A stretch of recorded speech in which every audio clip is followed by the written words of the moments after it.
Welcome to the Point, where I give my off-the-cuff thoughts on some video games I've been playing lately. This episode, I've been playing some Half-Life Blue Shift and Opposing Force, the two games released by Gearbox Software as expansion content for Half-Life 1. Blue Shift and Opposing Force are games that both take place during the Black Mesa event of Half-Life 1, right? They happen at the same time as Gordon's journey.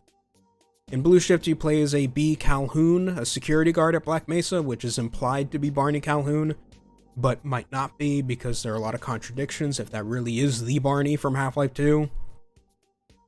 And in Opposing Force, you play as Adrian Shepard, an HECU Marine sent in to dispose of everyone, at least initially.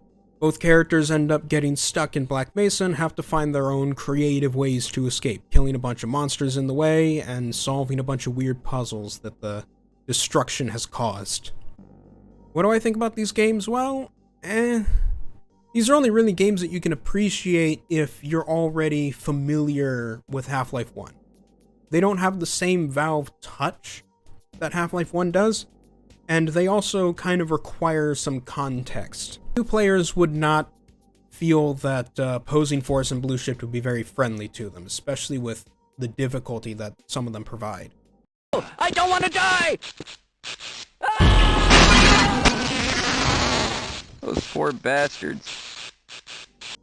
And that actually goes to my first complaint with these games. The difficulty seems to spike a lot. For some reason. I'm not sure why. Blue Shift seemed tedious, if anything, in a way.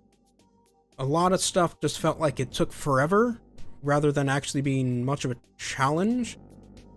Although I will say, Opposing Force has its complications as well, considering that the final boss of Opposing Force is, well, incredibly boring. You just do the same pattern over and over and over and over and over, until the game arbitrarily decides that the monster is dead.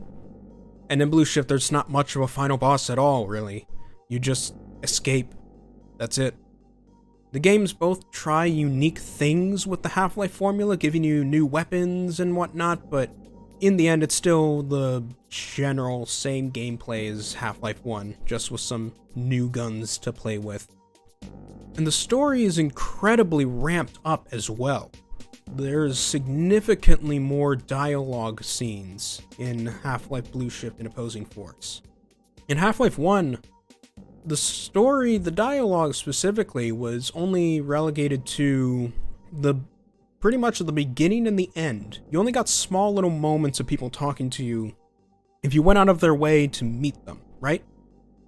Whereas in Blue Shift and Opposing Force, there are long, drawn-out scenes where characters are just talking to you and giving you story.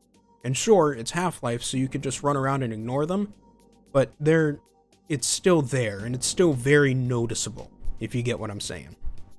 The games are also much shorter than normal Half-Life, which, I mean, that's to be expected, considering this is expansion content for the original Half-Life. Blue Shift I beat in about 2 hours, a single 2-hour sitting.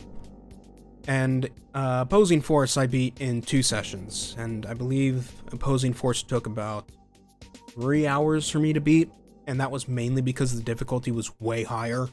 For some reason, the shock troopers can kill you in just a few shots on the medium difficulty. Boingo!